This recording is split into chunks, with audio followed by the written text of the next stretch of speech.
Nothing তাদের 3A series launch হওয়ার আগে এটা রূপের হালকা একটা ঝলক কিন্তু দিয়ে দিছে। ওভারঅল ডিজাইনটা কিন্তু মারাত্মক সুন্দর। ওরা এটাকে বলতেছে ম্যাচিওর ইভলিউশন, অ্যান্ড ওরা কিন্তু এটা ডিজাইন ফাইনাল করার আগে অনেক কাজ করছে, অনেক ইঞ্জিনিয়ারিং করছে। এটাতে সব থেকে বেশি চেঞ্জ আনার ট্রাই করছে ক্যামেরা ডিজাইন অ্যান্ড ক্যামেরা সিস্টেমে, যেটা টোটাল ডিজাইনটাকে একটা ইউনিক লুক দিচ্ছে, অ্যান্ড অলসো এটাকে একটা ফিচার প্যাক মডিউল বলছে তারা।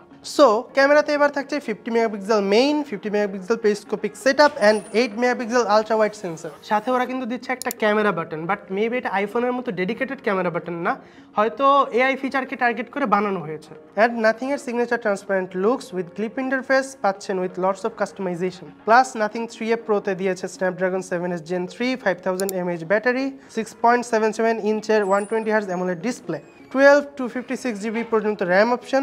কোনো কিছুই কিন্তু এবার মিস হচ্ছে না। And we all know nothing এর অপটিমাইজেশন ওয়াজ গুড, অ্যান্ড আশা করা যায় নাথিং 3A সিরিজেও এক্সপিরিয়েন্স ভালো দিবে অ্যান্ড ব্যাটারি ব্যাকআপও ভালো পাওয়া যাবে।